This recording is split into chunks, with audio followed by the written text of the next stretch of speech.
ఒక్కడుగైనా అది ముందుకు పడేలా ఉండాలి, వెనకడుగు వేసేలా ఉండకూడదు. ఇది సత్యం. ఒకవేళ మనం ఉండడానికే ఒక్కడుగు మాత్రమే ఉంటే ఏం చేస్తాం? ఏం చేయాలో వీళ్ళు చెప్తారు, పిలిచేద్దాం. Please welcome rocket Raghava aunty.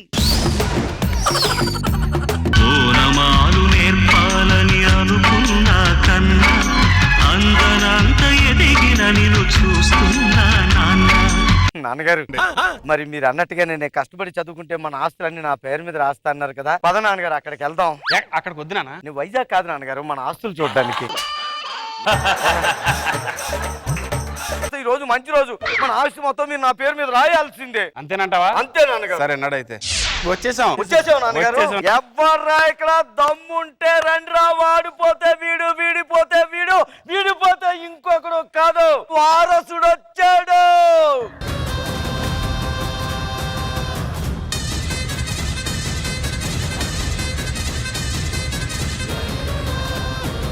ఆ సంగతి నీకు తెలియదురా రే. ఏంట్రా రే? నా పొట్ట మీద గాడులు చూసావా? తెలుసురా, అర్ధరాత్రి కుక్కల మీద పడ్డాయని నాకు తెలుసు. కాదు, పర్ఫార్మెన్స్ సరిగ్గా చేయకపోతే కొట్టారులే జనం. అది నాకు తెలుసు, ఆడికి తెలుసు. అలాగైతే ఒళ్ళు మొత్తం దెబ్బలు ఉండాలి. ఇప్పుడే చెప్తానండి, ఇప్పటిదాకా ఒక లెక్క, ఇప్పటి నుంచి ఒక లెక్క. వారసుడు వచ్చాడు. ఒక్క అడుగు, ఒక్క అడుగు. చెప్పండి అన్న, మన ల్యాండ్ అదే. ఇటు పక్కన 50 ఎకరాలా, ఇటు పక్కన 100 ఎకరాలా? మీరు వేసిన ఒక్కడుగు. బాబు ఒకసారి ఆ 2 లెక్క పైకెత్తు. ఎత్తే నాన్న. మిగిలింది మనకు ఒక్కడికే బాబు. ఏంటి ఒక్కడుగా? ఆ కాలు గాని నా పొలంలో పడిందో తలకాయ తీసేస్తా. ఎందుకు తీస్తారండి? ఈ కాలు నా పొలంలో పడిందా ఏ కాయ నాకే తెలియదు. అనకండి. ఎలాగండి మరి ఒక్కడిగితే ఎలా నిలబడతాం సార్? చాలా కష్టపడి కొన్నాడు. దేనికని న్యాయం ఉండాలి. ఇప్పుడు కష్టపడు. అయ్యో బాబు, అయ్యో అయ్యో, నిలబడలేకపోతున్నాండి. గురుగారు ఆగండి సార్, మరి మీరు కర్రట్టుకుని డొమెస్టిక్ లేదా? ఇదంతా ఎలా పోగొట్టావు నాన్న? ఈ 50 ఎకరాలు ఎలా పోగొట్టావు? ఒకసారి సరదాగా ప్యాకెట్ ఆడుతూ 50 ఎకరాలు ఇచ్చేసాను. దాన్ని ఇవ్వడం అంటారు, సంకనాకించడం అంటారు. బాగా గుర్తు చేసావు నాన్న, సంక్రాంతి పండగకి ఇచ్చాను.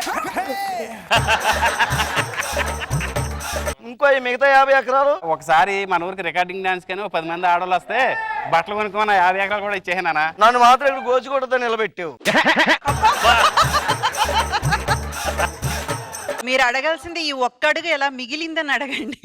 ఏంటన్న ఒక్కడుగు నా కోసం ఎందుకు మిగిల్చావు నాన్న? నువ్వు ఇలా నేను అందరికి ధర్మాలు చేసి ఆ ఒకటి ఉంచాను నాన్న. దాన్ని ధర్మాలు అంటారు, దురద అంటారు, దురద అంటారు. ఒక్కడికి అనిపెట్టండి సార్. 50 లక్షలు, సార్ 70 లక్షలు, మరియు 70 లక్షలా? ఊరుకోండి సార్. మరి మీరు 80 లక్షలు. ఏంటి అంత స్పీడ్ గా పిలిచారేంటి? ఆడికి లేక చేయండి నేను. ఆయన చెప్తే నన్ను కొడతారేంటి సార్? ఆగండి సార్, కొట్టకండి సార్. మీరు నాకు అమ్మక్కర్లేదు కానీ నా అడుగు మీరు కొనేసుకోండి సార్. బాబు, మన తాత ముత్తాతల దగ్గర నుంచి వస్తున్న ఆస్తి అది. మా ముత్తాత మా తాతకి, మా తాత మా నాన్నకి, మా నాన్న నాకు ఇచ్చాడు. ఈ జాగా కంటే నీ డైలాగే పెద్దదిగా ఉంది. అయ్యగారు. అయ్యగారా? ఎవరు బాబు నువ్వు? నేను రత్తాలు కొడుకుని. రత్తాలు కొడుకువా? అయ్యగారు ఏంట్రా? నాన్నని పిలు. ఇప్పుడు దేనికి బాబు వచ్చో?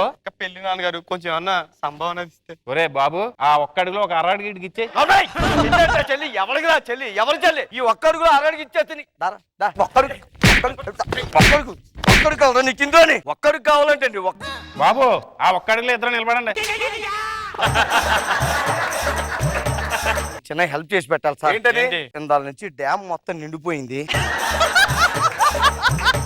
ఒక్క అడుగు ఉంది కదా, అందులో కానిచ్చాయి. మరి ఒక్క అడుగులోనా? రే తడి గనక నా పొలంలోకి వచ్చిందా నీకు తడిసిపోద్ది ముందే చెప్తున్నా. దేవుడా, నన్ను కాపాడలేవా తండ్రి? అమ్మ, దేవుడు ఉన్నాడు. కొంచెం దూరంగా ఉన్నాడు.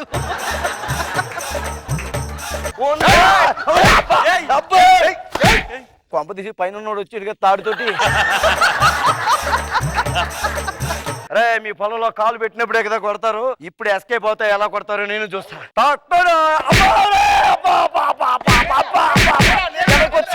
అయ్యో 25 ఏళ్ల తర్వాత. వచ్చే సీతాలు జాయిగా పంపు సెట్ దగ్గర తీసుకెళ్ళు. ఒరేయ్ ఇంకా పప్పు సెట్ గురించి మాట్లాడతావేంటయ్యా నువ్వు? ఆపు సైలెంట్ గా. గురువు గారు 25 ఏళ్ళు దాటేసాం. నా 25 ఎకరాలు మాటేమో గానీ నెత్తి మీద 25 ఎకరాలు లేచిపోయి. దయచేసి ఒక్క అడుగు అమ్మండి సార్. 10 కోట్లు 50 కోట్లు 50 కోట్ల మీరు అమ్మొద్దు కానీ నా ల్యాండ్ మీరు కొనుక్కోండి సార్. ఒక్కడు కొనుక్కుని ఏం చేసుకోవాలరా? బోర్ వేసుకోండి సార్. బోర్ ఆల్రెడీ ఉన్నాడు కదా బోరాడు.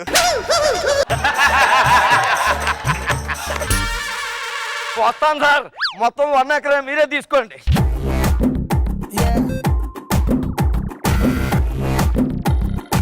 ఒక్క అడుగు, ఒకే ఒక్క అడుగు ఇంద్రజ గారు. రాఘవ గారు, ఇన్నేళ్లైనా అంటే నేను చెప్పేది మీరు స్కిప్ చేయడం స్టార్ట్ చేసి మీ డెడికేషన్ ఏమాత్రం తగ్గలేదండి. Hats off. ఎందుకంటే ఇంతసేపు ఒంటికాళ్ళ మీద నిలబడి మీరు చేయడం అన్నది మామూలు విషయం కాదు. సూపర్బ్ అండి, సూపర్బ్. మనో గారు గారు ఏది చేసినా అసలు ఆ డెడికేషన్ ఫెంటాస్టిక్. అసలు తాత ముత్తాతల కాలం నుంచి ఒక్క అడుగు 150 ఎకరాలు పోయినా బాధ లేదు కానీ ఆయన ఒక్క అడుగు అని నువ్వు అన్నది కన్ఫర్మ్ చేశాడు తదాస్తన్నట్టు. ఫెంటాస్టిక్ కాన్సెప్ట్, చాలా బాగుంది, అందరూ బాగా చేశారు.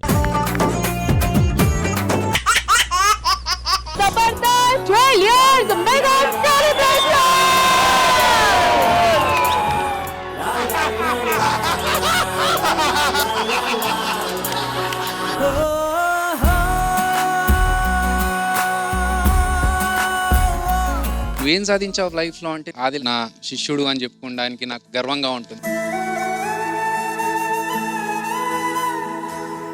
ఒక మంచి రికగ్నైజేషన్ ఇచ్చింది sir, Jabardasth.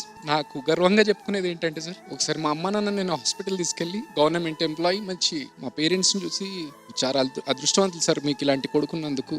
Great appreciation.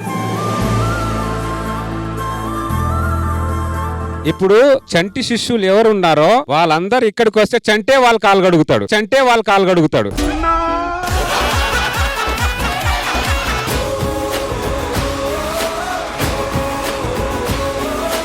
Dhanraj Venu ఆర్టిస్టులు అయ్యారు. జూనియర్ మా టీంలో జాయిన్ అన్న తాగబోతు రమేష్ కూడా ఆర్టిస్ట్ అయ్యాడు. నేను మాత్రం అవ్వట్లా. ఆ డిసప్పాయింట్ లో ఉన్నప్పుడు నాకు జబర్దస్త్ ఆపర్చునిటీ వచ్చింది. ఒకటే అనుకున్నా, నా లైఫ్ అండ్ డెత్ ప్రోగ్రామ్ ఇది.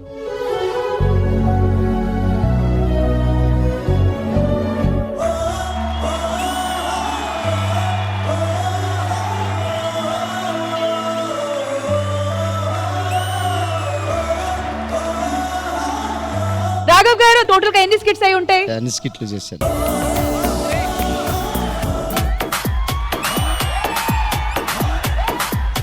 ట్వెల్వ్ సెలబ్రేషన్స్ కి ఇంద్రజ గారు ఖుష్బు గారు వస్తారని చెప్పారు. ఇక్కడ కాంచనా గారు లోకల్ కాకులాంటి గారు వచ్చారు. షీజ్ ఇంద్రజ, మీ ఖుష్బు. ఎక్కడో డౌట్ కొడుతున్నా, మీరు ప్రూఫ్ చేయమంట. ఇంద్రజ గారే, ఇంద్రజ గారే. ఎన్నడా అది ఎప్పుడు ఇరికే? ఖుష్బు గారు.